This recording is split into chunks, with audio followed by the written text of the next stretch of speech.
Yang bagus cuma ketumnya. Oh. Nah, ini timingnya tepat. Secara tidak langsung masyarakat mendewakan Sinteyong. Tapi akhirnya menjadi bola panas. Sejak kapan PSSI profesional? Hai Sobat Bisnis, kembali lagi di Broadcast, podcastnya Bisnis Indonesia bersama saya Ajeng Dinanti. Hari ini spesial menggunakan baju Timnas Indonesia karena hari ini akan membahas pemecatan Sinteyong yang mengejutkan publik. Di mana banyak sekali warganet yang masih merasa Sinteyong ini layak untuk memimpin Timnas Garuda agar bisa tampil di kualifikasi Piala Dunia 2026. Meski sempat terseok-seok di awal fase grup ronde 3 kualifikasi Piala Dunia zona Asia, namun publik menilai kemenangan melawan Arab Saudi menjadi bukti Sinteyong masih memiliki taji. Namun di sisi lain sejumlah isu menguap bahwa pemecatan Sinteyong oleh Erick Thohir ini disebabkan masalah komunikasi dengan timnas. Diduga bahwa bahasa menjadi batu sandungan tidak harmonisnya di ruang ganti pemain.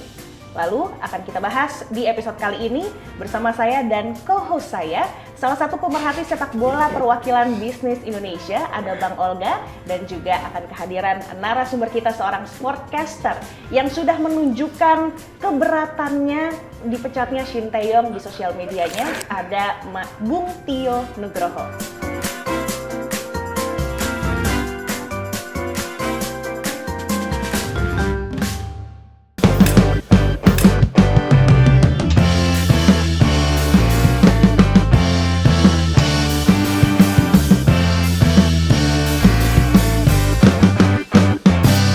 Broadcast, podcastnya Bisnis Indonesia.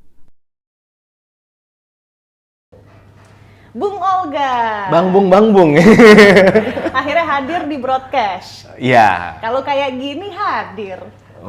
Pengennya mah sebenarnya di belakang layar aja ya. Kita udah biasa di kameramen soalnya. Tapi hari ini kita undang Bung Olga, Sobat Bisnis, karena beliau ini termasuk salah satu yang cukup vokal di kantor kami mengenai timnas sepak bola. Nah, kita hadirkan di sini untuk membahas berita yang ini hangat banget sih, hangat banget. Sinteyong. Dan tentunya kali ini kita bertiga nih ngobrolnya. Betul, kita udah kehadiran sama Bung Tio. Kalau di sosial medianya, the face of sportcaster Indonesia. Dari tahun 99. Betul. Ngikutin banget tuh Dari berarti saya ya. zaman SD itu. Ketahuan eranya. Aduh. Saya sudah sebelum itu TK loh. Bisa gitu ya. TK-nya udah syuting ya. TK-nya udah syuting. Nah, Bung Tio, Ya. pemecatan Sinteyong ini kenapa sekarang? Apakah ini waktu yang tepat di saat kualifikasi Piala Dunia 2026 ini kan masih berlangsung ya? Betul. Masih ada pertandingan, 4 pertandingan di tahun 2025. Nanti di Maret lawan Australia soalnya. Nah, kalau dari kacamata Bung Tio seperti apa? Ini sebetulnya kalau melihat dari kasusnya ya, sebetulnya posisi Sinteyong ini sudah tidak aman sejak lama. Semenjak tahun lalu, Indonesia kalah lawan China, karena seharusnya Indonesia tuh bisa menang lawan China, kita kalah lawan Jepang lah, kemudian kita bisa menang lawan Arab Saudi. Di atas kertas seperti itu. Yeah. Tapi ketika lawan China kita kalah 1-2, itu gejolaknya semakin besar. Betul. Meskipun tidak semua suara menyatakan Sinteyong keluar ya, karena di ESCO pun terpecah. Sejak dulu, penyakit sepak bola kita adalah ESCO, yang selalu tidak kompak. Yang bagus cuma ketumnya. Nah, kalau ketumnya bagus, ESCO-nya tidak kompak kan susah ya. Oke. Tapi sambil berjalan waktu, akhirnya hari itu datang juga. Hari paling sedih bagi masyarakat sepak bola Indonesia. Oke. Nah, kita suka tidak suka, coachnya sudah 5 tahun menjadi pelatih kita, bawa banyak perubahan. Menurut saya membawa Indonesia kembali tampil di Piala Asia setelah 16 tahun absen. Kita terakhir 2007, 2023 kita masuk Piala Asia, masuk 16 besar. Buat saya prestasi. Kemudian membawa tim U20 masuk Piala Asia, membawa U23 Piala Asia, dan yang pasti rankingnya ya 170 sekian, saat ini kita 127. Jadi menurut saya ini sebuah prestasi. Meskipun tidak ada piala ya, tapi ini prestasi. Karena beliau datang di saat Indonesia dalam keadaan berantakan. Tadi ditanya apakah tepat? Tidak. Karena tidak ada esensi keharusan memecat pelatih Karena Indonesia saat ini sedang di posisi ketiga. Tadi Mbak Ajeng mengatakan bahwa kita ada di kualifikasi Piala Dunia. Iya. Kita masih mungkin sekali masuk karena kita masih menghadapi Australia away, Bahrain home, China home, Jepang away. Di atas kertas kita bisa dapat 9 poin. 9 poin itu mungkin bisa lolos langsung di ronde ketiga. Tanpa harus masuk ke ronde keempat. Bisa. Otomatis tuh ya. Otomatis. Mungkin maksimalin yang laga kandang berarti. Plus lawan Australia. Plus lawan Australia. Iya, iya. Dan kalau saya melihat pertandingan terakhir menghadapi Jepang, Jepang sudah dipastikan lolos, mereka mungkin tidak akan tampil dengan full team. Itu bisa kita curi 1 poin. Tapi entah kenapa, karena memang bahkan di Indonesia saat ini tuh ada 2 kubu ya. Pengamat yang menggunakan logika sama pengamat bayaran. Waduh, berat nih kalau kayak gini. Ini yang sebetulnya merusak tatanan bagaimana Sintayong dan Pak Erick Thohir sudah mempersatukan sepak bola Indonesia dengan prestasi yang sangat baik. Jadi ini sebenarnya banyak hal yang dimaksimalkan atau dipergunakan oleh beberapa pihak untuk merusak tatanan yang sudah diatur dengan sangat baik ini. Ya karena kemarin kayaknya kelihatan ya di sosial media itu ada beberapa pengamat yang mengarah bahwa nih yang tadinya STY lover maksudnya, kelihatannya STY lover, tiba-tiba dia bilang bahwa ini STY udah waktunya udah selesai nih. Kok tiba-tiba? Padahal dalam tiba-tiba terbalik ya? Iya putar balik, itu waktunya cepat gitu. Nah sebenarnya kalau misalnya kita ngeliat secara logika nih, kalau memang mereka menganggap adalah STY sudah tidak masalah komunikasi katanya, bahasa misalnya kita ambil dari situ, tidak komunikatif. Apa memang se-impact itu sampai harus diganti? Apakah nggak punya solusi lain gitu, Mas? Oke, ini ada hal yang menarik ya. Ketika kemarin kita dengarkan detail bagaimana Pak Erick Thohir melakukan press con, alasan pertama adalah komunikasi. Karena bahasa yang berbeda. Dan memang salahnya Opa nggak belajar bahasa Indonesia, ini salahnya itu. Kita harus akui. Karena sudah 5 tahun harusnya bisa bahasa Indonesia. Yang kedua, ada alasan bahwa strategi yang tidak pahami dan disetujui oleh para pemain. Ini kan aneh ya. Ini bahasanya aneh sekali. Jadi ini yang menjadi satu polemik kenapa harus terucap dari mulut Erick Thohir. Kalimat ini. Karena kan pelatih biasanya yang memberikan strategi. Logikanya menentukan. Iya. Dia ngasih, ibaratnya pemain adalah bumbu kan ibaratnya. Dia meracik-racik bagaimana menyusun supaya jadi bagus. Kok ini malah yang pengen diatur-aturnya malah jadi ngatur dia gitu. Betul. Jadi balik lagi, kalau menurut saya pribadi ini timing nggak tepat. Masalah STY akan dipecat namanya sebuah pertandingan sepak bola atau sebuah dunia olahraga, pelatih wajar dipecat. Masalahnya beliau dalam posisi on track untuk membawa Indonesia lolos ke Piala Dunia. Sekali lagi, targetnya adalah lolos Piala Dunia 2026. Kita garis bawahi. Sejauh ini Sintayong masih berada di on track. 4 pertandingan yang tadi saya katakan, insya Allah bisa dapat 10 poin lah. Apes-apesnya 9 poin. Kita masih bisa lolos. Kenapa nggak nunggu sih sampai bulan Juni kalau ingin memecat Sintayong? Dan dengan mempersiapkan pelatih yang kapabilitasnya lebih bagus. Biar alasannya juga lebih kuat. Exactly. Ini sebagai kacamata awam ya. Kalau misalnya seandainya ditunggu timingnya setelah kualifikasi lolos atau enggaknya, misalnya let's say tidak lolos terus dipecat, mungkin akan masih bisa nerima gitu. Betul. Memang apesnya aja kemarin itu teman-teman pengamat bayaran mengangkat AFF sebagai satu hal yang harus dimenangkan. Padahal sejak awal PSSI mengatakan ini bukan target juara, makanya kami mengirimkan tim U20. Jadinya kalaupun masuk semifinal alhamdulillah. Tapi akhirnya menjadi bola panas gitu. Dipanas-panasi dengan nama-nama yang tadi disebut oleh Olga ya, saya nggak mau nyebut. Ini beberapa nama itu mengangkat menjadi panas sehingga membuat seolah-olah kalau gagal STY yang salah. Iya, betul. Akhirnya kejadian tanggal 5 Januari 2020. Ngambil momen Piala AFF. Betul. Meskipun tidak pernah secara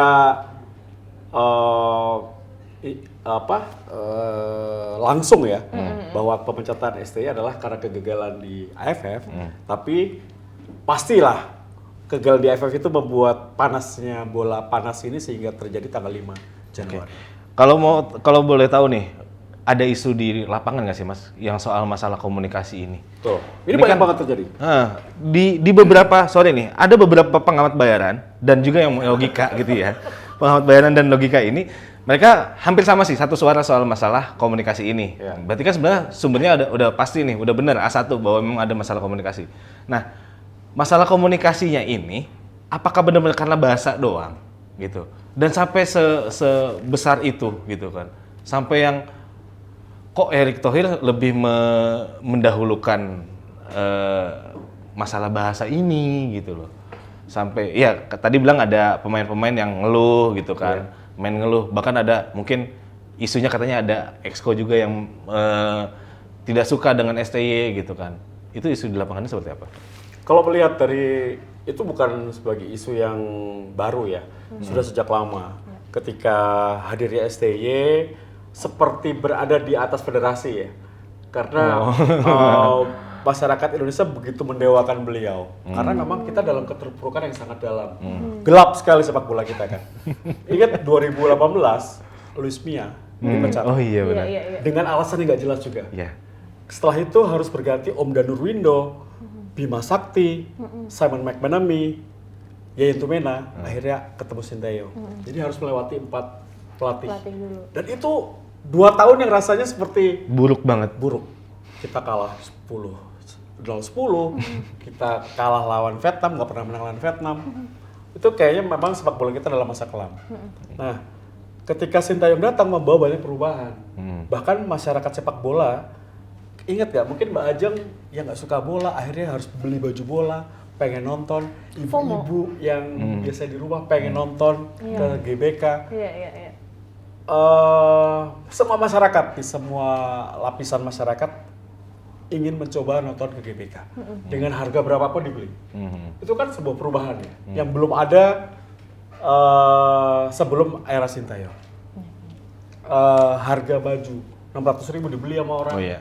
Bahkan nggak ada yang palsu, yang asli kita beli. Ya. Terus hal seperti itu yang sebetulnya perubahan ini yang membuat secara tidak langsung masyarakat mendewakan Sinteyong. Ini yang membuat beberapa pihak di seputar ketua umum tidak suka dengan situasi ini. Ini yang selalu menjadi masalah besar. Akhirnya keberadaan Sinteyong di mata Exco ada yes or no. Tapi kembali momentum tepat ini digunakan untuk menjatuhkan Sinteyong ketika Piala AFF kemarin. Plus salahnya satu, menurut saya cuma satu masalah Sinteyong. Kenapa Opa nggak bisa belajar bahasa Indonesia setelah 5 tahun? Dia digaji 1,1 M per bulan oleh PSSI. Belum tambah endorse-endorse lain. Betul. Tapi dia tidak belajar bahasa Indonesia. Itu mungkin kesalahan yang menjadi sangat besar. Terlihat bahwa memang komunikasi dengan pemain tidak bisa lancar. Kecuali dia bisa bahasa Inggris. Mungkin akan lebih mudah. Bahasa Inggris pun nggak bisa ya? No. Dia itu kalau lagi press con, kalau ada wartawan yang nanya dengan bahasa Inggris, kayak waktu yang pas lagi di Arab kemarin, itu dia mengerti. Dia ngerti sepertinya. Cuma pas lagi untuk mengungkapkan mungkin nggak bisa gitu. Nah itu yang jadi masalah sebenarnya. Kan kalau kembali ke tanya lagi, apakah tepat? Tidak tepat. Timingnya tidak tepat. Harusnya nanti menunggu selesai kualifikasi Piala Dunia, baru dipecat. Hasilnya kalau nggak lolos ya. Kalau lolos sih harusnya sih dipertahankan. Harusnya dipertahankan, orang ya itu tadi masih on track ya kan. Secara statistik dan progres timnas Indonesia ini luar biasa. Yang tadinya setuju. Aku nggak ngerti, tiba-tiba ikutan nonton, FOMO, hahihi gitu. Nah tapi apakah keputusan ini mencerminkan perkembangan profesionalisme PSSI atau justru memperlihatkan kelemahan manajemen? Kalau melihat kemarin saya lihat itu 2 wajah yang sangat tidak nyaman, yaitu Pak Sumarji. Beliau adalah ketua BTN ya, Badan Tim Nasional, dan juga manajer timnas, sampai Erick Thohir tertekan wajah ketika memberikan press con yang hanya 28 menit. Saya ingat 28 menit, tertekan. Wajahnya tidak seperti biasanya. Nggak senang gitu ya. Betul. Padahal walaupun dia membantah bahwa dia ada tekanan dari pihak luar. Saya adalah pemimpin yang tidak bisa ditekan. Iya, dia ngomong gitu. Tapi justru dengan demikian, terlihat sekali bahwa dirinya tertekan saat itu. Jadi hal yang terlihat juga ketika Pak Sumarji mengatakan bahwa saya sudah ketemu Coach Shin, Coach Shin sudah menandatangani surat pemecatan. Itu pun bukan seperti Pak Sumarji yang biasa. Terlihat bahwa mereka harus memutuskan hari itu kontrak dengan Sinteyong. Jadi kalau melihat profesional, sejak kapan PSSI profesional? Sejak Erick Thohir iya. Tapi Pak Erick tidak memiliki tim yang kuat untuk menjadi benar-benar profesional. Oke, kalau gitu kita ngelihat ke belakang lagi. Kan kejadiannya di Javu dengan Luis Milla ya. Luis Milla kan waktu SEA Games, targetnya SEA Games juara. Asian Games juga kalau bisa lebih dari 16 besar. Apalagi di tuan rumah gitu kan. Hasilnya kan alasan waktu itu adalah PSSI Luis Milla tidak bisa memenuhi target terutama di Asian Games. Ya. Ganti-ganti pelatih ini itu lebih baik daripada memperbaiki PSSI nggak sih? Kan kita kan masalahnya timnas kita harus berprestasi. Yang diganti pelatih mulu. Tapi orang juga kalau kita jadi pemain juga puyeng juga kalau tiap saat ganti pemain. Betul. Nah, menurut Mas gimana? Bapak Pamungkas di beberapa podcast mengatakan ya, saya 13 tahun menjadi pemain tim nasional, 11 kali saya memiliki pelatih tim nasional. Kebayang kan? Setiap setahun ganti. Pusing. Ya, satu. Kedua, saya sangat suka dengan pernyataan Mas Olga tadi. Apakah pelatihnya diganti, ataukah orang-orang di federasi yang diganti? Saya lebih milih yang kedua. Karena apa? Sejak zaman dulu sampai sekarang, pembinaan usia dini nggak jalan. Iya betul. Kompetisi yang berjenjang tidak mulus. Masih ada berantem, masih ada mafia bola, masih ada judi di dalam kompetisi kita. Jadi sudah ganti-ganti nih dari zaman ketua umum ya. Berganti-ganti sampai akhirnya kita pernah dualisme tahun 2012. Saat ini dalam masa yang paling bagus menurut saya. Selama saya hidup, ini ketua umum paling benar. Ketua umum paling smart, ketua umum paling bagus dalam memikirkan sepak bola dan bisnis ya. Hanya saja memang kenapa eskonya itu lagi. Yang kita kecewakan kemarin pemilihan ketua umum bersukaria. Ketika pemilihan eskonya, ya ini lagi orang-orang ini lagi gitu. Ya sama aja gitu ya. Tapi sulit memang, karena apa? Karena memang harus dirobak total. Di sini esko masih menjadi perwakilan dari klub. Iya. Harusnya kan nggak boleh. Betul. Jadi dia punya dua kepentingan yang berbeda. Ada yang punya 4 klub lagi malah. Betul. Wow. Ada Mas Eko lah, Mas Eko 4 klub. Itu udah jelas. Semua orang tahu, tapi nggak bisa dilarang gitu. Karena memang Ya sudah, memang di dalam gitu. Betul, aturannya harus lebih jelas. Jadi daripada harus mengganti pelatih, kita mau datang ke Zinedine Zidane atau Carlo Ancelotti deh. Kalau manajemennya tidak support. Percuma. Nah, tapi yang lagi ramai juga nih Mas, masalah pengganti. Pengganti si Shin Tae-yong. Isunya? Katanya kan masih dirahasiakan. Iya. Saat kita syuting ini masih dirahasiakan. Tapi kencang sekali berhembus sosok mantan striker timnas Belanda. Yaitu adalah Patrick Kluivert. Dari Mas Tio gimana? Zong. Apa ya? Dari mana dulu nih? Kasih argumentasi dong. Jadi gini, saya bukan fans dari Shin Tae-yong, garis keras bukan. Tapi saya selalu fans tim nasional. Ini melihat karakteristik CV dan kemampuan Shin Tae-yong memegang tim dan membuat Indonesia sampai detik ini, gak apple to apple kalau tiba-tiba penggantinya adalah Patrick Kluivert. Pemain yang memang secara jejak karirnya sebagai pemain bagus. Sebagai pelatih no. Sudah banyak referensi dari teman-teman media di luar mengatakan bahwa dia hanya bagus ketika pemaparan materi. Tapi ketika menjadi pelatih, dia tidak terlalu bagus memimpin sebuah tim. Ini di tim nasional Curaçao, juga di beberapa tim, bahkan tim muda ya, yang dipimpin oleh dirinya, tidak terlalu impresif. Jadi, kalaupun Shin Tae-yong sudah menyakiti hati banyak pecinta sepak bola dengan dipecatnya Shin Tae-yong, janganlah dikasih sakit hati lagi dengan mendatangkan pelatih abal-abal ibaratnya. Kita negara besar, negara yang sedang masuk Piala Dunia. Iya. Kalau kalau terlalu tinggi ya kalau saya bilang mendatangkan Zinedine Zidane, mungkin terlalu mahal. Van Gaal mungkin. Van Gaal kalau dia mau ya. Kalau dia mau. Tapi ini kenapa mendatangkan Patrick Kluivert? Masih ada Giovanni Van Bronckhorst, itu mungkin masih oke. Salah satu nama yang masih masuk akal untuk Indonesia.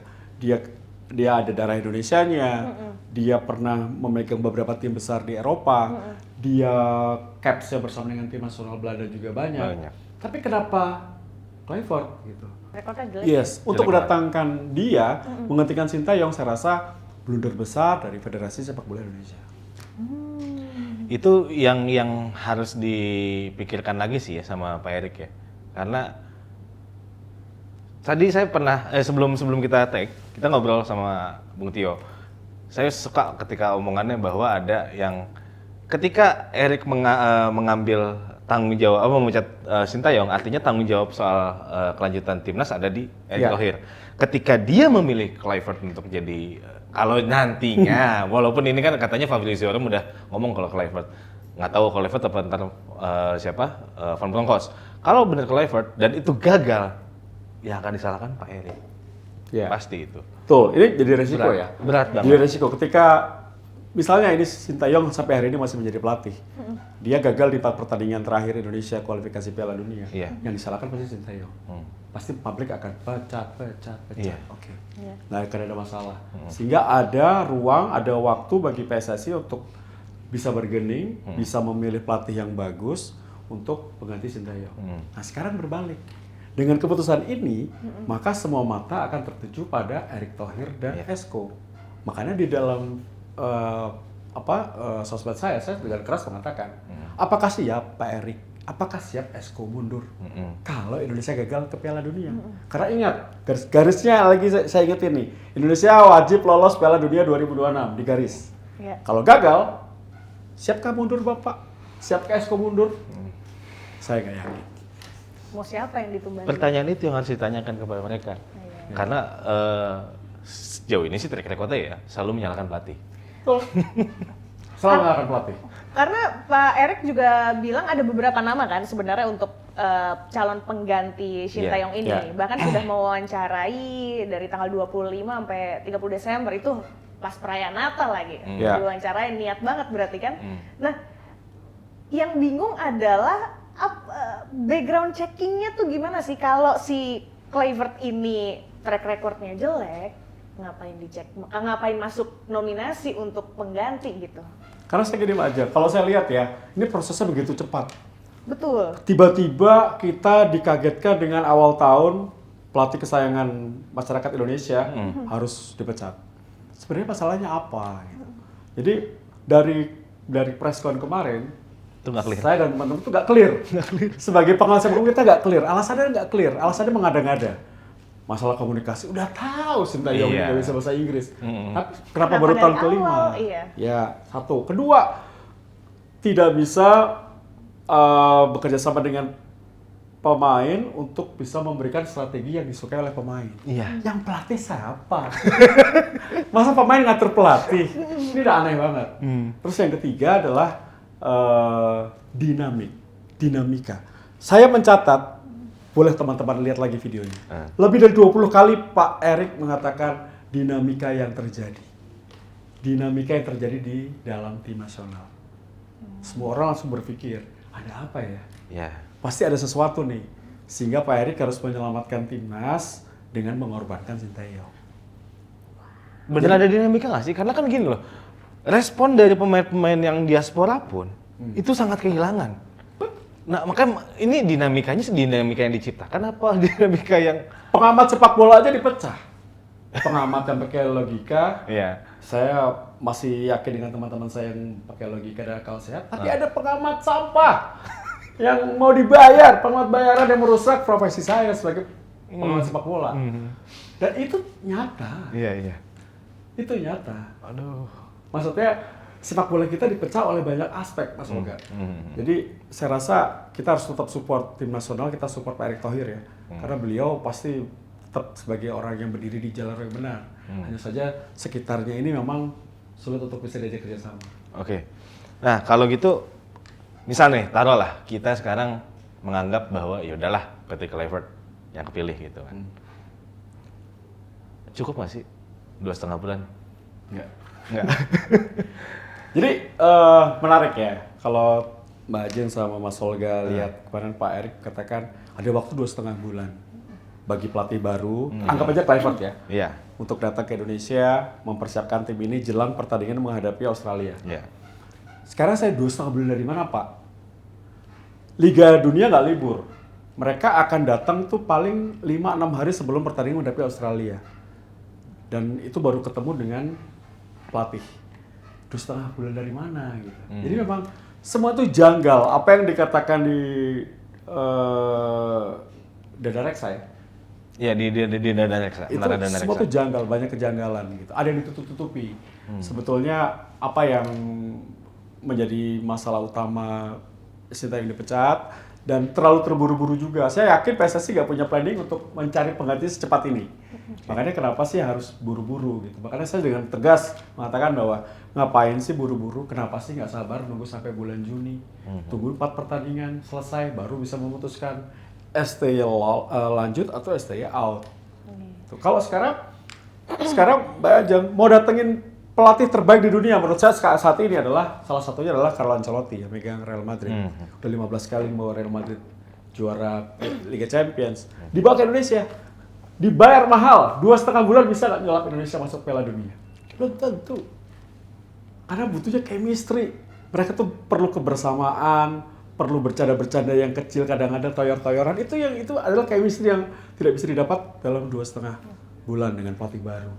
Kalau kita PDKT ya, PDKT kan Yes. harus lama tuh penjajakannya. Harusnya PSSI fokus kepada pembinaan aja. Soalnya kan bilangnya ini, Bung, apa namanya, perencanaan pemecatan ini, pemberhentian ini tuh udah dari akumulasi beberapa bulan ke belakang. Oktober, pas sebelum launching. Ya. Tapi kenapa proses pencarian penggantinya ini terasa begitu cepat gitu ya? Ya, ini yang jadi masalah kan. Kenapa tiba-tiba nggak ada angin, nggak ada hujan, dipecat. Terus biasanya media itu sudah mengendus dari jauh. Ada siapa. Bahkan dulu kita mengendusnya adalah mungkin STY akan dicarikan seorang dirtek. Jadi dirteknya dari Belanda atau dari Eropa atau dari Jepang, bahkan kerjasama KNVB juga kerjasama dengan Jepang ya, Pak Erick Thohir. Tapi ternyata yang ada isunya berbeda gitu. Kalau mungkin mendatangkan Louis van Gaal sebagai seorang dirtek, kita masih bisa terima. Maksudnya oke, berikan keleluasaan, ruang bagi Sintayong menyelesaikan tugasnya, biarkan dia memasak, berikan dirtek yang mungkin akan menambah banyak insight. Tapi ternyata ini dipecat, kemudian bahkan muncul bola-bola liar ya, bahwa nanti paketan kok, tenang aja, jangan marah-marah. Ya, ada asisten pelatih paketan katanya. Louis van Gaal sama apa namanya Kluivert. Ini pernah kerjasama di tahun 2004 untuk tim nasional Belanda. Tapi kan ternyata dibantah oleh Ruud Gullit. Bahkan Louis van Gaal bilang no, saya tidak ada kontak dengan PSSI. Terus siapa yang ngangkat beritanya gitu? Ini kan yang membuat kacau balau. Jadi memang ini tanggal 12 itu akan menjadi satu misteri ya.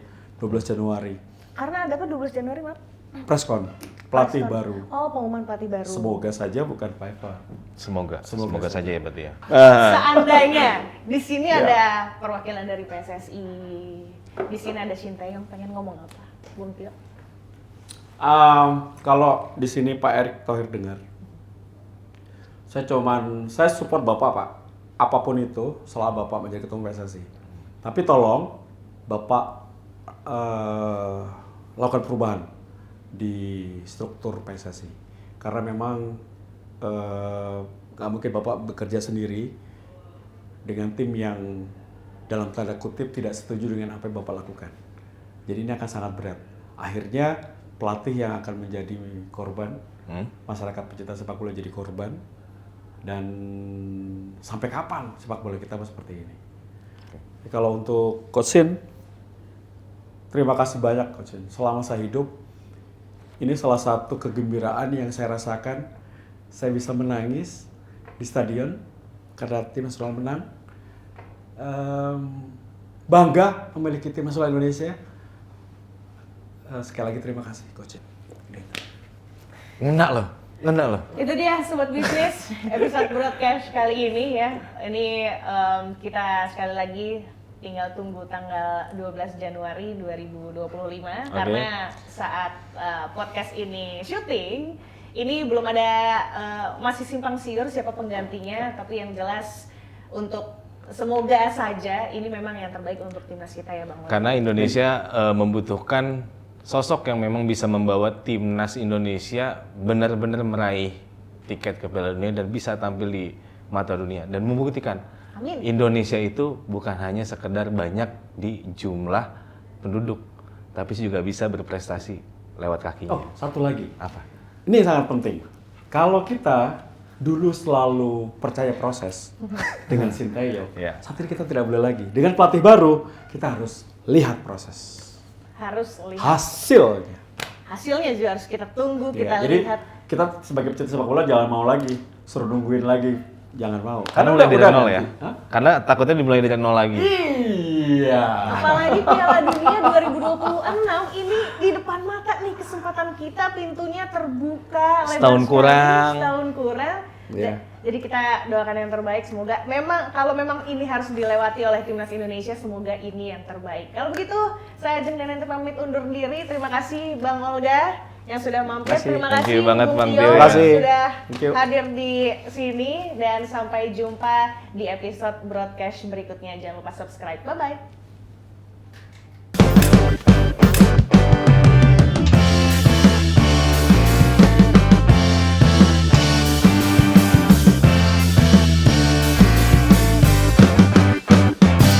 Broadcast, podcastnya Bisnis Indonesia.